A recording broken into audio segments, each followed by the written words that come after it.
My name is Dylan Cummings, and this is my Practical Skills final project presentation.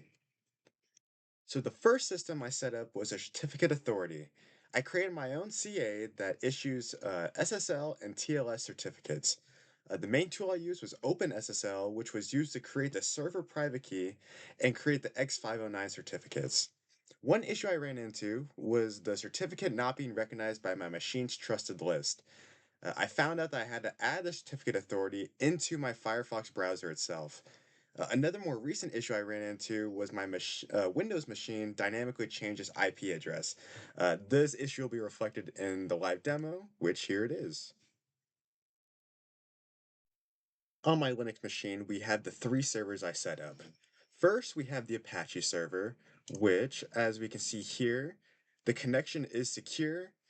And if we click here and view more site information, we can see the certificate, which this is the server certificate, and the issuer is Dylan, which if we view here, we can see all of the certificate authorities information. Next, we can look at the Node.js server, which again, the connection is secure. And then more site information, viewing the certificate. It's very similar to the other one. The issuer is Dylan. And then here is that information.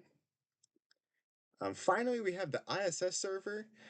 So this is where I ran into some more recent issues that I unfortunately was not able to fix. Um, so here, the IP address of my machine is 192.168.1.17, and it's displaying not secure. If we explore more into this, we can see that I set it up for 192.168.1.18. So my machine's IP address dynamically changed, and unfortunately I didn't have time to change it, change all of the certificates. But you can see the issuer is in fact Dylan. So here it is. Next, I set up a virtual private network. So I use two systems in this process, the host being named Dylan, which is a Linux machine, and the client being Ubuntu 2, which is also a Linux machine. WireGuard was used to set up both of these systems. Public key cryptography was used for secure authentication, and the VPN networks uses the IP addresses 10.0.0.1 and 10.0.0.2 for encrypted communications. And then here's the VPN demo. Here's the machine that is hosting the VPN, named Dylan. So if we sudo WireGuard, we can see that the endpoint is 1.25, which is Ubuntu 2. The allowed IPs, and then the latest handshake occurred 53 seconds ago. So we can ping 10.0.0.2, let a couple pings go through, and we can see that there's no packet loss. And if we go to Ubuntu 2, we can sudo WireGuard, and then we can see that the endpoint is 1.32, which is the IP address of Dylan. We can see the loud IPs. The latest handshake occurred about a minute and 20 seconds ago. And then we can also ping 10.0.0.1 and let a couple pings go through. So everything was transmitted and nothing was lost. So next, I set up a passwordless SSH. So the two systems involved were my Windows 11's machine and then my Linux machine named Dylan. So the tools used were the SSH keygen, which aided in the creating of the public and private key pairs. So once this was set up, there was no need to enter the password every time. And then here's the demo. So from my Windows 11 terminal, I will SSH into my Dylan machine at the IP address 192.168.1.32. As you can see, there was no prompt for any password, and this is because of the public key cryptography behind the scenes. So we'll log out,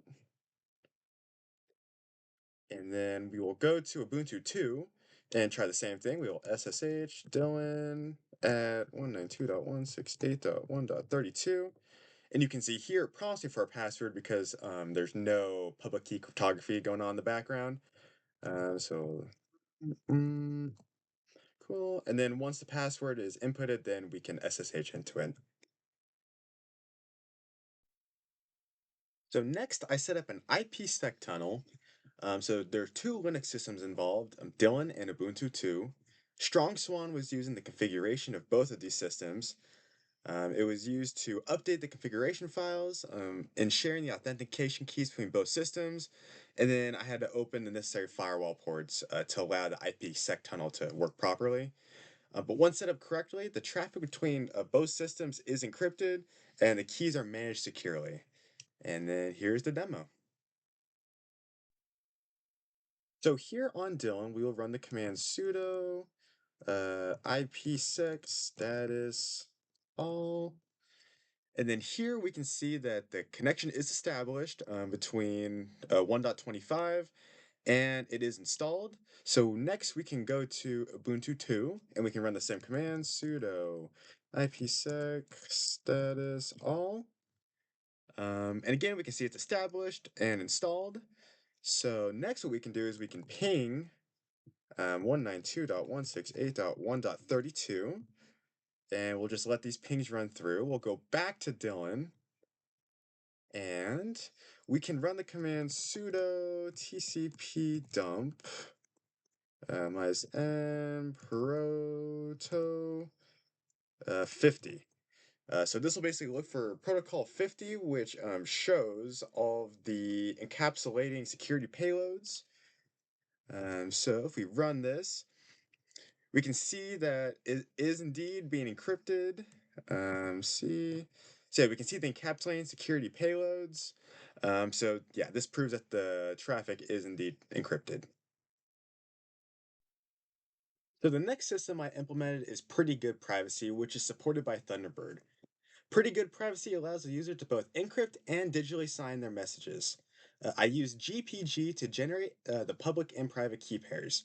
This allows the sender to encrypt the message using the receiver's public key. The receiver can then use their private key to decrypt the message.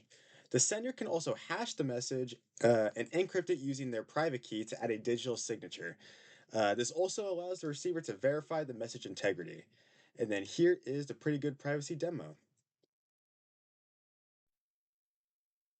So here in Thunderbird, I will send an encrypted and digitally signed message from the email Dylan J. Cummings to Dylan Baker Panda. In order to do this, I will write a new message. This message will be to Dylan Baker Panda at gmail.com. Subject will be a final demo. Here I can say this message is encrypted and has a digital signature. So once I have the message, up here I can click encrypt. And then to verify, I can click the open PNG and see that it's going to be encrypted. The subject will be encrypted and will be digitally signed. So with this information, I can click send. And then sending the message. So then down here, I can go to my Dylan Baker Panda at Gmail. And here's the message. See, so this message is encrypted and has a digital signature. Right here, we can see the OpenPNG verification. So it has a good digital signature. The message is encrypted. And then here's all the related information. One further test we can do is we can go to my Gmail account and we can see if we open it from here, there is nothing that we could see besides an encrypted text. This is because this account doesn't have the private and public keys needed to make this work. So yeah, there you go. The next system I set up was a DNSSEC server. The two systems involved are Dylan and Ubuntu 2. Both of them are Linux machines. I used Bind9 to configure the server to create a custom DNS zone called CryptoLab, where I could enable the DNSSEC. The client machine is able to query the DNSSEC server and return output that shows that the DNS zone was properly signed and authenticated. And then here is the demo. So here on the server side, we will first check the status of bind9. So we'll use the command sudo systemctl status bind9. And then here we can see that the server is active and running and is enabled. So now that we know this, we can go to our client side and we can query the DNSSEC server by using the command 192.168.1.32 vw.crypto.lab a and with the DNSSEC. Awesome. And then right here, a lot of information, but the most important thing is that www.cryptolab, this is the DNS response. And then this RR signature shows the digital signature attached to the DNS response, which proves that the DNSSEC server works. Finally, I configured a Kerberos server and client system. The two systems used are Dylan and Ubuntu 2, both of them are Linux. The Kerberos server offers client to KDC authentication and a Kerberos ticket granting services. I configured the Kerberos realm, the KDC, and the database on the server side, and then from the client side, we are able to receive Kerberos authentication and verify ticket instances. And then here is the Kerberos demo.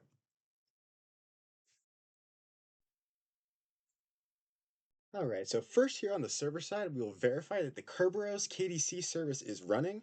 To do so, we will run the command sudo systemctl status krb5 kdc, and we can see that it's active, running, and enabled.